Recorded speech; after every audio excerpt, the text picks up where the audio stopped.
అఖిలాండకోటి బ్రహ్మాండ నాయక రాజాధిరాజ యోగిరాజ పరబ్రహ్మస్వరూప సమర్థ సద్గురు సాయినాథ్ మహారాజ్కి జై. హలో అండి, అందరికీ నమస్తే. అందరూ ఎలా ఉన్నారు? అందరూ ఆరోగ్యంగా, క్షేమంగా, సంతోషంగా ఉండాలని మనస్ఫూర్తిగా అందరి తరపున అమ్మవారిని వేడుకుంటున్నానండి. మనం కోరిన ప్రతి కోరిక బాబాగారి దయ వలన తీరాలని, అందరూ సంతోషంగా ఉండాలని మీ అందరి తరపున నేను కూడా ఆ సాయి సమర్థుల పాదాలనంటి వేడుకుంటున్నాను. ఈరోజు బాబాగారు ఒక చక్కని సందేశాన్ని, సంతోషకరమైన మాటను మనకి తెలియజేయబోతున్నారు. మరి బాబాగారి సందేశం ఏమిటో తెలుసుకోబోయే ముందుగా మీ అందరికీ ఒక చిన్న రిక్వెస్ట్. ఛానల్ని కొత్తగా చూసేవాళ్ళు ఛానల్ని సబ్స్క్రైబ్ చేసుకోండి. వీడియోని ఎక్కడా స్కిప్ చేయకుండా చూడటానికి ప్రయత్నం చేయండి. వీడియో నచ్చితే ఒక లైక్ చేసి సపోర్టు చేయండి. మరి బాబాగారి సందేశం ఏమిటో తెలుసుకుందాము. తల్లి, నీ మనసు ఆనందించే ఒక మంచి మాటను నీకు తెలియజేయబోతున్నాను. నిన్ను పీడిస్తూ బాధ పెడుతున్న వారిని తొందరలోనే నీకు చాలా దూరంగా శాశ్వతంగా తరిమివేయబోతున్నాను. ఇంకెప్పుడూ కూడా వాళ్ళు నీ జీవితంలోకి రాకుండా నేను చేయబోతున్నాను. అయితే నువ్వు బాగా గుర్తుపెట్టుకోవలసినటువంటి మాట ఒకటి నీకు చెప్పాలి. అది మాత్రం నువ్వు జాగ్రత్తగా విను, గుర్తుపెట్టుకో. ఇప్పటి వరకు కూడా నువ్వు పడినటువంటి బాధలకు కారణం ఏమిటో నీకు నువ్వే జాగ్రత్తగా ఆలోచించు. ఆ కారణం ఏమిటో తెలుసా తల్లి? నీ అమాయకత్వం. ఇంకా చెప్పాలి అంటే నీలోని భయం. చాలాసార్లు నీ అమాయకత్వంతో అవతల వాళ్ళు ఏం చెప్పినా కానీ నువ్వు నమ్ముతున్నావు. అలాగే వాళ్ళు ఏం చెయ్యమన్నా కానీ మారు మాట్లాడకుండా చేస్తున్నావు. ఎందుకంటే నీకు ధైర్యం లేదు, నీలో భయం గూడు కట్టుకొని ఉంది. ఇలా నిన్ను బాధ పెట్టేవాళ్ళు ఏం చెప్పినా మారు మాట్లాడకుండా చెయ్యడం వల్ల నువ్వు వాళ్ళకి పూర్తిగా లోకువైపోయావు. మరొక సమస్య ఏమిటంటే నీ భయమే నీకు పెద్ద శాపం. చిన్న విషయమైనా సరే ఎంతగానో భయపడిపోతావు. వారు నిన్ను బెదిరిస్తూ ఉంటే ఆ బెదిరింపులకు భయపడుతూ అవే విషయాలను గురించి పదే పదే తలుచుకొని మరింతగా బాధపడుతూ ఉంటావు. ఒక్క విషయాన్ని నువ్వు ఎప్పుడైనా గమనించావా? నువ్వు ఎంతగా భయపడుతూ ఉంటావో అవతల వారికి పని అంత సులువుగా జరిగిపోతుంది. పైకి అనకపోయినా నువ్వు బాధపడుతూ ఉంటే వాళ్ళు లోపలే ఆనందిస్తారు. వారి ఆలోచన అంతా కూడా ఒక్కటే.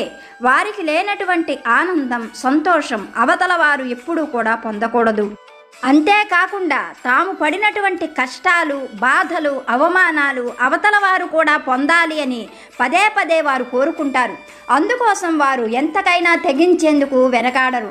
అవతల వారు అనుకుంటున్నటువంటి బాధలు పడుతూ ఉంటే, కష్టాలు పడుతూ ఉంటే పైశాచికమైన ఆనందాన్ని పొందుతూ లోనే సంతోషిస్తూ ఉంటారు. తామేదో గొప్ప ఘనకార్యం సాధించామో అన్నట్లుగా వీళ్ళు భావిస్తూ ఉంటారు. వీళ్లకు ఏమాత్రము జాలి, దయ అనే లక్షణాలు మచ్చుకైనా ఉండవు. వీళ్లకు మంచిగా చెబితే ఏ మాత్రము కూడా వినిపించుకోరు.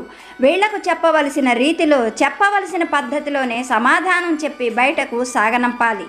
కొన్నిసార్లు ఇటువంటి వాళ్లను మోసంతోనో, మాయతోనో, భయపెట్టో దూరంగా తరిమివేయాలి. ఎందుకంటే ఇలాంటి వాళ్ళ వల్ల జీవితాలు శాశ్వతంగా నాశనమైపోతాయి, నరకంగా మారిపోతాయి. వారికి కావలసింది, వాళ్ళు కోరుకున్నది కూడా అదే. అందుకనే నేను నిన్ను పదే పదే హెచ్చరిస్తూ ఉంటాను. నిన్ను రక్షించుకోవడం కోసం ఎల్లప్పుడూ నేను నీతోనే ఉంటాను. సమయం వచ్చినప్పుడు ఇలాంటి వారిని నీ నుండి దూరంగా, నీ జీవితంలోకి ఇంక ఎన్నడూ కూడా రాకుండా శాశ్వతంగా దూరం చేయగలను. కనుక కన్నీరు తుడుచుకొని ఆనందంగా ఉండు. నిన్ను ఇప్పటి వరకు పీడిస్తూ బాధ పెడుతున్న వారిని త్వరలోనే నీ నుండి దూరంగా పంపించి వేయబోతున్నాను. ఇది ఖచ్చితంగా జరుగుతుంది. తొందరలోనే నీ మనసు సంతోషించేటువంటి ఈ సంఘటనను నువ్వు చూడగలవు. నా పైన నీకున్నటువంటి నమ్మకానికి ఇది నీ సాయి నీకు ఇచ్చేటువంటి గొప్ప కానుక అని బాబాగారు ఒక చక్కని సందేశాన్ని మనకి అనుగ్రహించారు. మన జీవితంలో ఒక భాగమై నిత్యము మనతోనే ఉంటూ మనల్ని బాధ పెడుతూ, కష్టపెడుతూ లోన ఆనందించేటువంటి వారు ఎంతోమంది ఉన్నారు.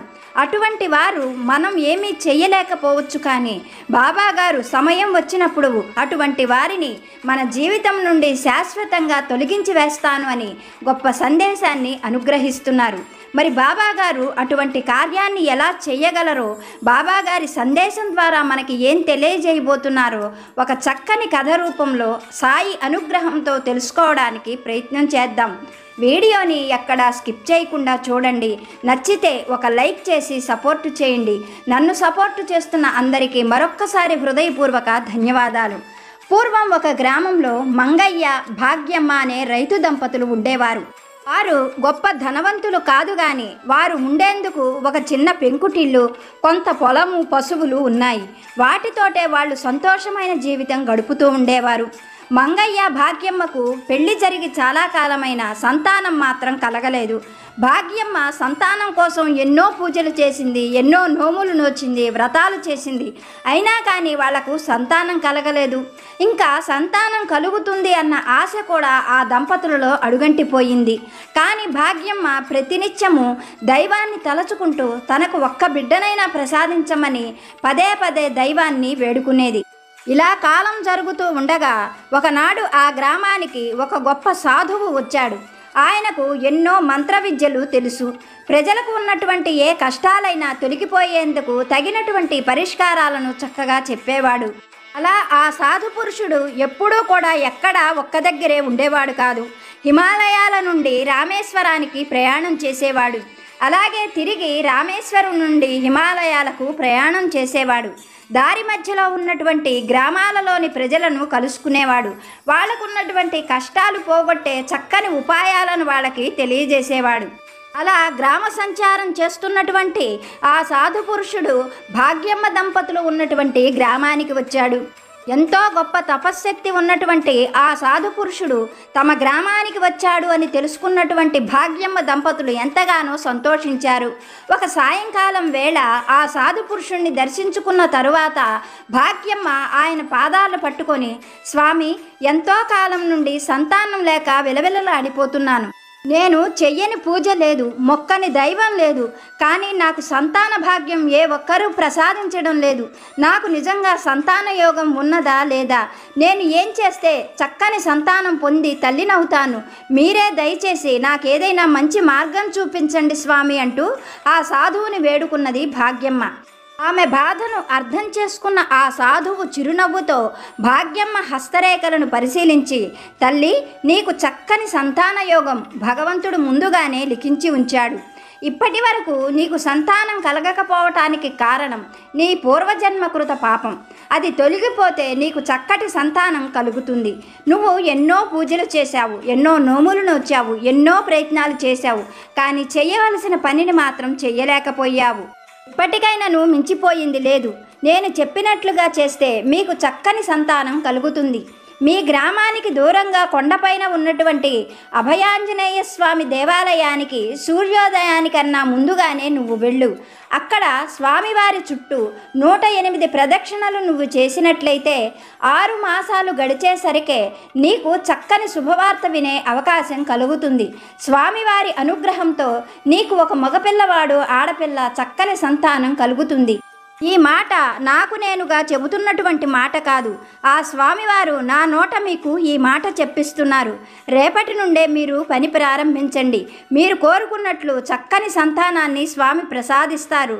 మళ్ళీ నేను వచ్చే నాటికి నువ్వు పిల్లలతో కళకళలాడుతూ ఉంటావు అంటూ సాధువు భాగ్యమ్మ దంపతులను ఆశీర్వదించాడు. అటు తర్వాత సాధువు చెప్పినట్లుగానే భాగ్యమ్మ దంపతులు ఎంతో భక్తి శ్రద్ధలతో కొండపైన ఉన్నటువంటి ఆంజనేయ స్వామి దేవాలయానికి ప్రతినిత్యము వెళ్ళేవారు. సూర్యోదయానికన్నా ముందుగానే భార్యాభర్త అక్కడికి చేరుకొని ఆ దేవాలయం అంతా కడిగి ముగ్గులు పెట్టేవారు. తర్వాత భాగ్యమ్మ దంపతులు ఇద్దరూ కూడా ఆ దేవాలయం చుట్టూ ఆంజనేయ స్వామి వారి మంత్రాన్ని చదువుతూ 108 ప్రదక్షిణలు చేసేవారు. ఇలా వారు ఎంతో ఓర్పుతో, భక్తితో, సంతానం కావాలి అన్న కోరికతో ఆ ప్రదక్షిణలు చేస్తూ ఉండగానే 6 మాసాలు పూర్తయ్యేసరికే భగవంతుని అనుగ్రహంతో భాగ్యమ్మ గర్భవతి అయ్యింది. ఆ విషయం తెలుసుకున్నటువంటి మంగయ్య ఎంతగానో సంతోషించాడు. చూస్తూ ఉండగానే కాలం గడిచిపోయింది. భాగ్యమ్మకు మొట్టమొదటగా ఒక మగపిల్లవాడు కలిగాడు. ఆంజనేయ స్వామి వారి అనుగ్రహంతో పిల్లలు కలగడంతో ఆ పిల్లవాడికి భాగ్యమ్మ దంపతులు హనుమంతుడు అని పేరు పెట్టారు. అలా జరిగిన 1 సంవత్సరం తర్వాత వారికి ఒక ఆడపిల్ల కలిగింది. ఆ పిల్లకు సుందరి అని పేరు పెట్టారు. పిల్లలిద్దరినీ కూడా ఎంతో ప్రేమగా కంటికి రెప్పల్లాగా కాపాడుకునేవారు భాగ్యమ్మ దంపతులు. తమకు కలిగినటువంటి భాగ్యానికి ఆ ఆంజనేయ స్వామే కారణమని, ఆ సాధువు రూపంలో వచ్చి తమని అనుగ్రహించాడని చెప్పుకుంటూ పొంగిపోయేవారు. మొదట పుట్టిన మగపిల్లవాడైన హనుమంతు చాలా తెలివైనవాడు, బాగా లోకజ్ఞానం కలిగినవాడు. చదువు సంధ్యలలో ఆటపాటలలో ఎంతో చురుకుగా ఉండేవాడు. అంతేకాకుండా చెల్లెలు సుందరి అంటే పంచప్రాణాలు. చెల్లెలకి ఏ చిన్న కష్టం వచ్చినా ఒప్పుకునేవాడు కాదు. అలాగే ఆడపిల్ల అయినటువంటి సుందరి పేరుకు తగినటువంటి అమ్మాయి, బాగా అమాయకురాలు, అన్నిటికీ మించి భయస్థురాలు. ఆ భయం వల్లనే బయటికి వెళ్ళలేక సుందరి పెద్దగా చదువుకోలేకపోయింది. ఇంట్లోనే ఉంటూ తల్లికి చేదోడు వాదోడుగా ఉండేది. ఇంట్లో వంట పనులు, మిగిలిన అన్ని పనులు కూడా చాకచక్యంగా చేసేది. ఇల్లు చక్కదిద్దుకోవడంలో సుందరి తర్వాతే ఎవరైనా అన్న పేరు తెచ్చుకుంది సుందరి. ఇలా చూస్తూ ఉండగానే వారాలు, నెలలు, సంవత్సరాలు గడిచిపోయాయి. హనుమంతుడు, సుందరి పెరిగి పెద్దవాళ్ళయ్యారు. సుందరి పెళ్ళీడు అమ్మాయి అయ్యింది. ఆ అమ్మాయికి గొప్పింటి సంబంధంతో పెళ్లి చేయాలని, మంచి ఉద్యోగం చేసే అబ్బాయికిస్తే తమ కూతురు సుఖపడుతుంది అన్నది భాగ్యమ్మ దంపతుల ఆలోచన. అందుకు గాను వాళ్ళు తమకున్నటువంటి పొలాన్ని, బంగారాన్ని అమ్మైనా సరే గొప్పగా కట్న కానుకలు ఇస్తాము అని చెప్పి, మంచి సంబంధం ఏదైనా ఉంటే చెప్పమని తెలిసినటువంటి వాళ్లకు, స్నేహితులకి అందరికీ కూడా చెప్పారు. అలా వాళ్ళ ప్రయత్నాలు వాళ్ళు చేస్తూ ఉండగానే భాగ్యమ్మ దంపతులు ఉండేటువంటి ఆ గ్రామానికి 50 ఆమడల దూరంలో ఒక నగరం ఉన్నది. ఆ నగరంలో రామానుజం అనే ఒక యువకుడు ఉన్నాడు. అతను జమీందారు గారి దివాణంలో ఎంతో గొప్ప ఉద్యోగం చేస్తూ ఉన్నాడు. అతనికి ఇంకా పెళ్లి కాలేదు. అతని మేనమామే పెంచి పెద్ద చేశాడు. రామానుజానికి చిన్నతనంలోనే తల్లి తండ్రి చనిపోవటంతో రామానుజం మేనమామే అన్నీ తానే అయ్యి రామానుజాన్ని ఎంతో గారాబంగా పెంచాడు. రామానుజం చిన్నతనం నుండే చదువుల్లోనూ తెలివితేటల్లోనూ ఎంతో గొప్పగా ఉండేవాడు. ఆటపాటల్లో కూడా ఎంతో చురుకుగా ఉండేవాడు. అతని తెలివితేటలు, చదువు పట్ల రామానుజానికి ఉన్న శ్రద్ధ చూసి వాళ్ళ మేనమామ అతన్ని కాదు అనకుండా గొప్పగా చదివించాడు. అలా రామానుజం చదువు పూర్తయ్యేసరికే రామానుజానికి జమీందారీ గారి దివాణం నుంచి కబురు వచ్చింది. అలా జమీందారీ గారి దివాణంలో చదువు పూర్తి కాకుండానే రామానుజానికి ఒక మంచి ఉద్యోగం లభించింది. అది తెలుసుకున్నటువంటి రామానుజం మేనమామ ఎంతగానో సంతోషించాడు. అతనికి ఒక చక్కని అమ్మాయితో వివాహం చేస్తే అతనికి ఉన్నటువంటి లోటు పూర్తయిపోతుందని, తల్లిదండ్రులు లేరు అన్న బాధ తొలగిపోతుంది అని భావించి రామానుజానికి పెళ్లి చేయడం కోసం, మంచి సంబంధం కోసం తెలిసిన వారందరికీ కూడా చెప్పి ఉంచాడు రామానుజం మేనమామ. అలా వాళ్లకు సుందరి సంబంధం తెలియడంతో రామానుజం మేనమామ తమతోటి వాళ్ళను కొంతమందిని వెంట పెట్టుకొని భాగ్యమ్మ దంపతుల గ్రామానికి వచ్చాడు. అక్కడ వాళ్ళు చేసినటువంటి మర్యాదలన్నీ చూసి ఎంతగానో సంతోషించాడు. అన్నిటికన్నా ముఖ్యంగా సుందరి అందచందాలు, వినయ విధేయతలు చూసి సుందరి రామానుజానికి తగినటువంటి అమ్మాయి అని భావించుకొని ఒకనాడు రామానుజాన్ని కూడా ఆ గ్రామానికి తీసుకొని వచ్చాడు. రామానుజం మేనమామతో పాటుగా వచ్చి సుందరిని చూసి ఎంతగానో ఇష్టపడ్డాడు. తనకు సుందరి నచ్చిందని, ఆ అమ్మాయిని వివాహం చేసుకుంటాను అని చెప్పడంతో మేనమామ కూడా ఎంతగానో సంతోషించి ఒక శుభముహూర్తం నిర్ణయించి ఆ శుభముహూర్తానికి పెళ్లి ఏర్పాట్లు చేసుకోమని భాగ్యమ్మ దంపతులకు కబురు పెట్టాడు రామానుజం మేనమామ. వాళ్ళు కూడా ఆ వార్త కోసమే ఎదురు చూస్తున్నారు కనుక తమ శక్తికి మించి కట్న కానుకలను రామానుజానికి ఇచ్చి గొప్పగా ఘనంగా వివాహం చేశారు. అలా రామానుజానికి వివాహం జరిగిన తరువాత అత్తగారి ఇంటనే 1 నెల రోజుల పాటు ఎంతో సంతోషంగా గడిపాడు రామానుజం. ఆ తరువాత అత్తగారి వాళ్లతో, భార్యతో, అందరితో కూడా తొందరలోనే పట్నంలో ఒక మంచి ఇల్లు అద్దెకి తీసుకుంటాను అని చెప్పి తన దారిన తను నగరానికి చేరుకున్నాడు. అలా నగరానికి చేరుకున్నటువంటి రామానుజం ప్రతినిత్యము కూడా అద్దె ఇల్లు కోసం ఆ నగరంలో ఎంతగానో శ్రమించాడు. ఆ నగరం చాలా అందమైనటువంటి నగరం, విశాలమైన నగరం. ఎన్నో వసతులు ఆ నగరంలో ఉండటం చేత ఆ నగరం ఎప్పుడూ జనంతో రద్దీగా ఉండేది. ఆ నగరంలో ఇల్లు దొరకటం చాలా కష్టమని రామానుజానికి అర్థమైంది. అందుకోసమని రామానుజం కొత్తగా పెళ్ళైన వాడు కనుక తన స్థాయికి తగినట్లుగా నగరానికి వెలుపల ఒక 3 గదుల ఇల్లు అద్దెకి తీసుకున్నాడు. ఆ తరువాత సుందరిని కాపురానికి పంపించమని మంగయ్య దంపతులకు తన మేనమామ చేత కబురు పంపించాడు. అలాగే మంగయ్య దంపతులు సుందరికి సారె ఇచ్చి మరీ ఘనంగా కాపురానికి పంపించారు. అలా కాపురానికి వచ్చిన సుందరిని చూసి రామానుజం సుందరితో, నేను ఈరోజు సాయంకాలం వరకు ఇంటికి రాను. నువ్వు నీ సామానంతా కూడా ఈ 3 గదులలో చక్కగా సర్దుకో. సాయంకాలం నువ్వు వంట చేయవలసిన అవసరం లేదు.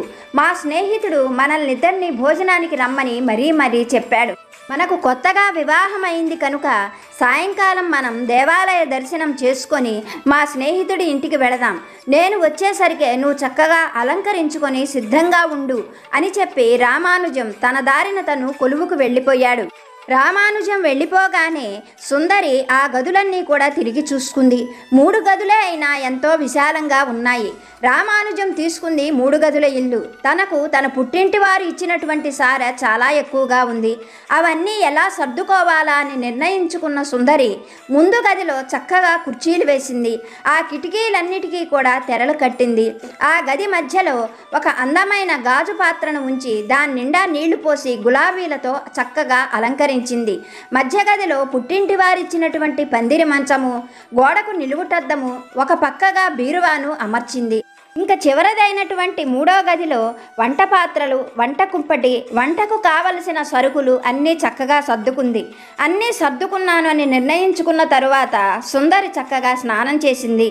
రామానుజం రావడానికి ఇంకా సమయం ఉన్నది కనుక తమ పెరట్లో ఉన్నటువంటి విరజాజి మొగ్గలు కోసి వాటిని ముందు గదిలోనికి తీసుకొని వచ్చి అక్కడ కుర్చీలో కూర్చొని ఎప్పుడు రామానుజం వస్తాడా, ఎప్పుడు సాయంకాలం అవుతుందా అనే ఆతృతతో గేటు వైపు చూస్తూ ఆ విరజాజి మొగ్గలు మాల కడుతూ కూర్చున్నది సుందరి. ఇలా సుందరి మాల కడుతూ ఉండగానే సుందరికి ఎదురుగా ఉన్న కిటికీలో నుండి అకస్మాత్తుగా ఒక కోతి సుందరి ముందుకు దూకింది. ఆ కోతి కిచకిచ శబ్దం చేస్తూ కిటికీలో నుండి తన ముందుకు దూకటంతో ఒక్కసారిగా అలా కోతి గదిలోకి రావడంతో సుందరి హడలిపోయింది. గబాలన పైకి లేచి లోపలికి వెళ్ళబోతూ ఉండగా గదిలోకి దూకినటువంటి ఆ కోతి అక్కడే ఉన్నటువంటి ఒక కుర్చీలో కూర్చొని క్షణాల్లోనే ఒక పిశాచంగా మారిపోయింది. అలా ఒక్కసారిగా ఆ పిశాచాన్ని చూసిన సుందరికి భయం వేసింది. అయితే ఆ పిశాచం మాత్రం సుందరిని చూస్తూ, నువ్వు భయపడవలసిన అవసరం లేదు, నేను నీకు ఏ అపకారం చెయ్యను, నీకు ఒక విషయం చెబుతాను, జాగ్రత్తగా విను. ఈ ఇల్లు నాదే. 25 సంవత్సరాల క్రితం నా బంగారము, నాకు పుట్టింటి వాళ్ళు ఇచ్చిన సారె అన్నీ అమ్ముకొని ఈ ఇల్లు కొనుక్కున్నాను. తర్వాత నా భర్త తాగుళ్లకు, తిరుగుళ్లకు, జూదాలకు ఉన్న ఆస్తి అంతా హారతి కర్పూరంలా కరిగించేశాడు. వాటిలో ఈ ఇల్లు కూడా పోయిందనుకో. అయితే ఇల్లు పోయినా నా ఆశ మాత్రం చావలేదు. ఎందుకంటే నా బంగారము నా పుట్టింటి వారు ఇచ్చి కొన్నటువంటి ఇల్లు కదా, ఈ మాత్రం ఆశ ఉండకపోతుందంటావా? ఎంతోమంది ఈ ఇంట్లోకి వచ్చారు, ఎవరినీ కూడా నాకు నచ్చకపోతే ఇంట్లో ఉండనివ్వలేదు. నీ పద్ధతి అంతా కూడా పొద్దున్నుంచి నేను చూస్తూనే ఉన్నాను. నీ పద్ధతులు, నీ తీరు అన్నీ కూడా నాకు నచ్చాయి. ఎప్పుడెప్పుడు నువ్వు ప్రశాంతంగా ఉంటావా, నిన్ను పలకరించి వెళదాము అని ఎదురు చూస్తూ ఉన్నాను. ఇదిగో ఇప్పటికి నీకు సమయం దొరికింది. అయినా నన్ను చూసి అలా భయపడతావెందుకు? నేనేం బ్రహ్మరాక్షసిని కాదు, నీకు అపకారం చెయ్యనని చెప్పాను కదా. ఇంటికి వచ్చిన వాళ్ళకి మర్యాద చేయటం నీకు నీ తల్లిదండ్రులు నేర్పించలేదా? బెల్లం కొట్టిన రాయిలా అలా చూస్తూ ఉండకపోతే నాకేమైనా తినడానికి అంత పెట్టచ్చు కదా అన్నది ఆ పిశాచం. దాని మాటలు వింటున్నటువంటి సుందరికి ఎంతో భయం కలిగింది. కానీ ఏదైనా పెట్టమని ఆ పిశాచ్యం అడగడంతో మరుక్షణమే సుందరి వంటగదిలోకి వెళ్ళింది. తన పుట్టింటి నుండి సారెతో పాటుగా తినడానికి తెచ్చుకున్నటువంటి బెల్లపు లడ్లు, కొబ్బరి బూరెలు, జంతికలు, చెక్కలు ఇలా ఎన్నో రకాలైన పిండి వంటలను ఒక పళ్ళెంలో అమర్చి సుందరి భయంగానే తీసుకొని వచ్చి వాటిని పిశాచానికి ఇచ్చింది. పిశాచం లొట్టలేసుకుంటూ తింటూ, ఆహా చాలా బాగా ఉండారు, నీకు ఘనంగా పెళ్లి చేసినట్లున్నారు, ఘనంగా సారె కూడా ఇచ్చినట్లుగా ఉన్నారు, నీకు చేసినట్లుగానే నా పుట్టింటి వారు నాకు కూడా ఘనంగా పెళ్లి చేశారు, ఘనంగా సారీ ఇచ్చారు అంటూ ఇల్లంతా కలయజూసి సుందరి పెట్టిన పలహారం అంతా తిన్న తరువాత పిశాచం సుందరికి ఆ పళ్ళాన్ని ఇస్తూ, అమ్మాయి నీకు ఇల్లు సర్దుకోవడం మీ అమ్మ నేర్పించలేదా? సరేలే నేను నేర్పుతాను, నేను చెప్పినట్లుగా ఇల్లు సర్దావు అంటే నువ్వు ఇల్లు సర్దిన తీరు చూసి మీ ఆయన నిన్ను తెగ మెచ్చేసుకుంటాడు. నా మాట విని ఆ వంటగదిలోని పాత్రలు తెచ్చి ఈ ముందు గదిలో పెట్టు. ఈ ముందు గదిలో ఉన్న కుర్చీలన్నీ మధ్య గదిలో వేసేయి. మధ్య గదిలో ఉన్నటువంటి ఆ పందిరి మంచం చివరి గదిలో వేశావు అంటే ఇల్లు సర్దడం పూర్తవుతుంది. నువ్వు నేను చెప్పినట్లుగా ఇల్లు సర్దావు అంటే మీ ఆయనే కాదు, చూసేటువంటి ఇరుగు పొరుగు వారు కూడా నిన్ను ఎంతగానో మెచ్చుకుంటారు అని చెప్పింది పిశాచం. పిశాచం చెప్పిన మాటలు విన్న సుందరి అలా సర్దితే ఇల్లు బాగుండదని, ఆయనకు నచ్చదని, తనను కోప్పడతాడని ఎన్నో రకాలుగా నచ్చజెప్పాలని ప్రయత్నించింది. కానీ పిశాచం కస్సును పైకి లేస్తూ, సుందరి, నువ్వు అనుకున్నంత మంచిదాన్ని కాదు, ఈ ఇల్లు నాది. నేను చెప్పినట్లుగా గనక నువ్వు లేకపోయావు అంటే తెలుసు కదా నేనేం చెయ్యగలను అన్నది. సుందరి పిశాచం మాటలకు భయపడిపోయి అప్పటికప్పుడే పిశాచం చెప్పినట్లుగా మళ్ళీ ఇల్లు సర్దడం మొదలుపెట్టింది. అలా సర్దేసరికే సాయంకాలం అయిపోయింది. అలా ఆ రోజు ఇల్లు 2 సార్లు సర్దడం వల్ల సుందరి పూర్తిగా అలసిపోయింది. సాయంకాలం అవుతూ ఉండగా గేటు శబ్దం వినిపించడంతో పిశాచం గేటు వైపు చూసి సుందరిని చూస్తూ, నీ మొగుడు వస్తున్నట్లున్నాడు. నా విషయం నీ భర్తతో చెప్పాలని ప్రయత్నించినా, చెప్పడానికి ఏమైనా సూచనలు చేసినా నేను మీ ఇద్దరిని కూడా బ్రతకనివ్వను. తెలుసు కదా నేను ఆట్టే మంచిదాన్ని కాదు. నాకు కావలసినప్పుడల్లా నేను నీ దగ్గరకు వచ్చి నాకు ఇష్టమైన పనులు చేసుకొని వెళుతూ ఉంటాను. చెప్పాను కదా ఇది నా ఇల్లు, ఇక్కడ మీరందరూ నా ఇష్ట ప్రకారంగానే నడుచుకోవాలి అంటూ కోతిగా మారిపోయి కిటికీలో నుండి బయటకు దూకి కిచకిచామని అరుస్తూ ఆ చెట్లల్లో కలిసిపోయింది.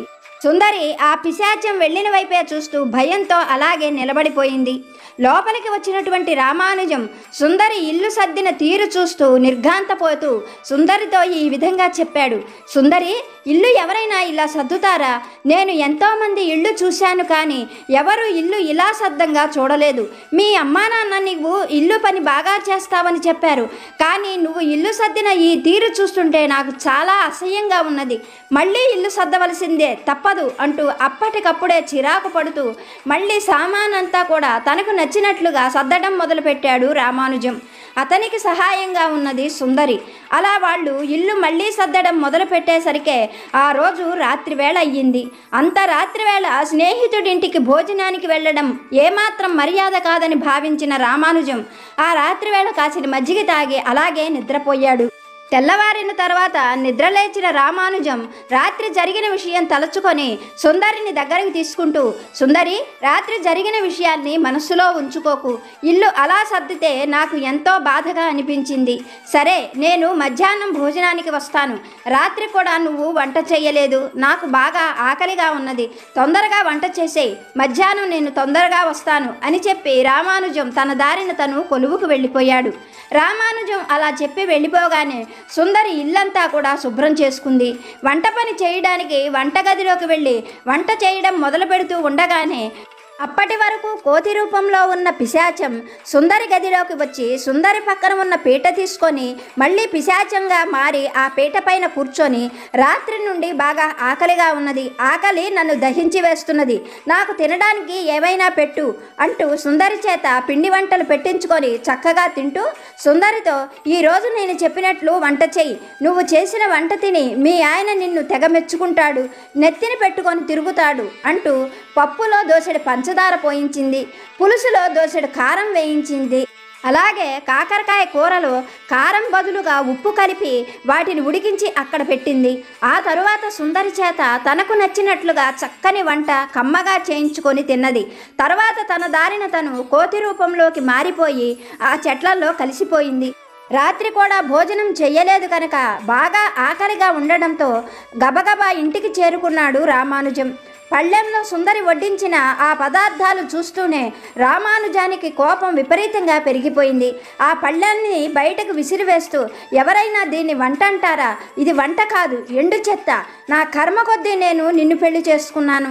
నీకు ఇంటి పని వంట పని బాగా వచ్చని నీ పుట్టింటి వారు నా మేనమామ చెప్పడంతో నమ్మి నిన్ను పెళ్లి చేసుకొని తప్పు చేశాను. నీకు ఇల్లు సర్దడమే కాదు, వంట చేయడం కూడా రాదు.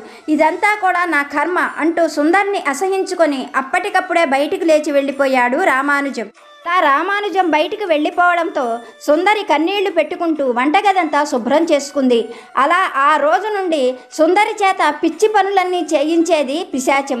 సుందరిని రామానుజం తిడుతూ ఉంటే, ఆమెను దగ్గరగా తీసుకోకుండా అసహించుకుంటూ ఉంటే పిశాచం చెట్టుపై నుండి చూసి చాలా ఆనందిస్తూ ఉండేది.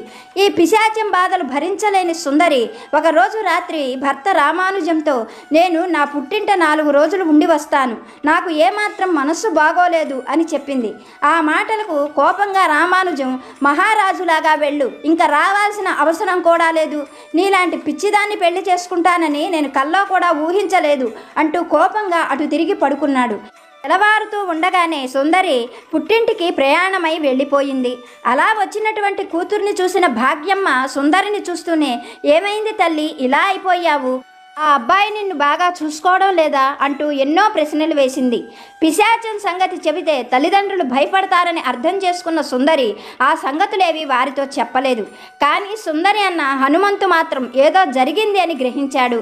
ఆ తరువాత మర్నాడు దేవాలయానికి తీసుకొని వెళ్ళి ఎంతో ప్రేమగా సుందరిని మరీ ప్రశ్నించడంతో పిశాచంతో తను పడుతున్న ఇబ్బందులన్నీ కూడా హనుమంతుకు చెప్పింది సుందరి.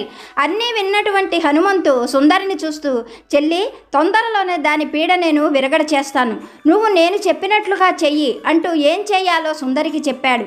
ఆ మర్నాడే హనుమంతు నగరానికి వెళ్ళాడు. కొలువు పూర్తి చేసుకొని బయటకు వస్తున్న రామానుజం హనుమంతుణ్ణి చూస్తూనే, ఏం బావా, నీ మతిలేని చెల్లెలు చేసిన పనులకు నేను ఇంకా ఉన్నానా పోయానా అని చూసేందుకు వచ్చావా అంటూ బాధపడుతూ అడిగాడు. అందుకు హనుమంతు రామానుజాన్ని పక్కకు తీసుకొని వెళ్ళి పిశాచంతో సుందరి పడుతున్న బాధలన్నీ కూడా వివరంగా చెప్పాడు. అవన్నీ విన్నటువంటి రామానుజం తన భార్య పిశాచం వల్ల ఎన్ని అవస్థలు పడుతుందో అర్థం చేసుకొని కన్నీరు పెట్టుకున్నాడు. అప్పుడు హనుమంతు రామానుజాన్ని చూస్తూ, కన్నీరు పెట్టుకోవటం కాదు, దాని పీడ మీకు లేకుండా నేను విరగడ చేస్తాను, నేను చెప్పినట్లుగా చెయ్యండి అంటూ ఏం చెయ్యాలో రామానుజానికి చెప్పి అప్పటికప్పుడే తిరిగి గ్రామానికి వెళ్ళిపోయాడు హనుమంతు. ఆ మరునాడే హనుమంతు సుందరికి కావలసినవన్నీ ఇచ్చి తిరిగి కాపురానికి నగరానికి పంపించాడు. అలా మళ్ళీ వచ్చినటువంటి సుందరి వంటగదిలో వంట చేయడానికి కూర్చోగానే కోతి రూపంలో ఉన్న పిశాచం వంటగదిలోని సుందరి దగ్గరకు వచ్చి పక్కనున్న పీట మీద కూర్చుంటూ సుందరిని చూస్తూ, నువ్వు పుట్టింటికి వెళ్ళి వారం రోజులైంది, ఇంకా తిరిగి వస్తావో రావో అని భయపడ్డాను, నాకు బాగా ఆకలిగా ఉంది, నాకు మీ ఆయనకు ఇద్దరికి వంట చేసేయి, నా వంట తిని నేను వెళ్ళిపోతాను అన్నది. అది అడిగినట్లుగానే అది చెప్పినట్లుగానే వంట చేసింది సుందరి. తన వంట తను తినేసి వెళ్ళిపోయి ఆ చెట్టు పైన కూర్చొని చూస్తూ ఉన్నది. ఇంతలో మధ్యాహ్నం భోజనానికి వచ్చినటువంటి రామానుజం సుందరి వడ్డించిన వాటిని తింటూ వస్తున్న వాంతిని బలవంతంగా ఆపుకుంటూ, ఆహా, ఎంత బాగా వంట చేశావు, నీ వంటి భార్య దొరకడం నా అదృష్టం అంటూ ఆమెను ఎన్నో రకాలుగా మెచ్చుకున్నాడు. అలాగే సుందరి సాయంకాలం పిశాచం చెప్పినట్లుగానే రామానుజానికి చన్నీళ్లు తోడిచ్చింది. ఆ చన్నీళ్ల స్నానం చేస్తున్న రామానుజం, ఆహా, చన్నీళ్ల స్నానం సర్వరోగహరం అంటూ సుందరిని ఎంతగానో మెచ్చుకున్నాడు. ఆ రాత్రి వేళ పడుకోవడానికి సుందరి అతనికి పక్కపైన గొంగళిని పరిచింది. మండు వేసవిలో గొంగళిపైన నిద్ర ఎంతో సుఖంగా ఉంది అంటూ సుందరిని దగ్గరకు తీసుకోవడం చెట్టు పైన ఉన్నటువంటి కోతి రూపంలో ఉన్న పిశాచం గమనించింది. దానికి ఎంతగానో కోపం వచ్చింది. ఆ తరువాత మర్నాడు రామానుజం కొలువుకు వెళ్ళిపోగానే అది రివ్వున సుందరి దగ్గరికి ఎగిరి వచ్చి, నీ మొగుడు ఒట్టి ఆడంగి వెధవ, పనికి మాలిన చవట, ఇంత చవట సన్నాసిని ఆడంగి రేకుల వాడిని నేనెప్పుడూ చూడలేదు, నా మొగుడు నన్ను ఒళ్ళు హోనమయ్యేటట్టు కొట్టేవాడు, నీ మొగుడు నిన్ను మెచ్చుకుంటూ దగ్గరికి తీసుకుంటున్నాడు, ఇంత పనికి మాలిన వాడేమిటి నీ మొగుడు అంటూ మెటికలు విరిచింది. ఆ సుందరి పిశాచం చెప్పిన ప్రతి పని చేసేది. ఆ పనులన్నీ కూడా చాలా గొప్పగా ఉన్నాయి అంటూ రామానుజం మెచ్చుకునేవాడు. ఇలా 4 రోజులు గడిచిపోయింది. ఒక రోజున సుందరి వంటింట్లో పని చేసుకుంటూ ఉండగా రామానుజం ముందు గదిలో కూర్చొని ఉన్నాడు. ఆ సమయంలో హనుమంతు ఇంట్లోకి వచ్చాడు. హనుమంతుని చూస్తూనే రామానుజం, ఏం బావా, బాగున్నావా అంటూ వంటగది వైపు తిరిగి, సుందరి, మీ అన్నయ్య వచ్చాడు, హనుమంతు ఇలా చెప్పాబెట్టకుండా ఎందుకు వచ్చాడో అన్నాడు సుందరి వినేటట్లుగా. అందుకు సుందరి కూడా వంటగదిలో నుండే, అవును, హనుమంతన్నయ్య ఊరికే రాడు, ఏదో కారణం ఉంటేనే వస్తాడు, అయినా ఇలా చెప్పాబెట్టకుండా ఎందుకు వచ్చాడో అడగండి అన్నది సుందరి. అందుకు రామానుజం, ఏం బావా, ఏ పని మీద వచ్చావు, ఏదో పని లేకుండా రావు కదా అంటూ ప్రశ్నించాడు.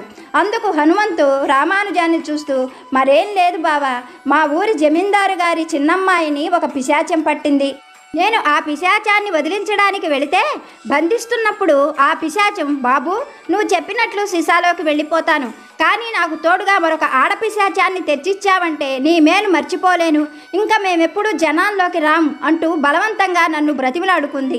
దాని మాట కాదనలేక నేను అంజనం వేసి చూస్తే ఇక్కడ ఎక్కడో పిశాచి ఉన్నట్లు నాకు కనిపించింది.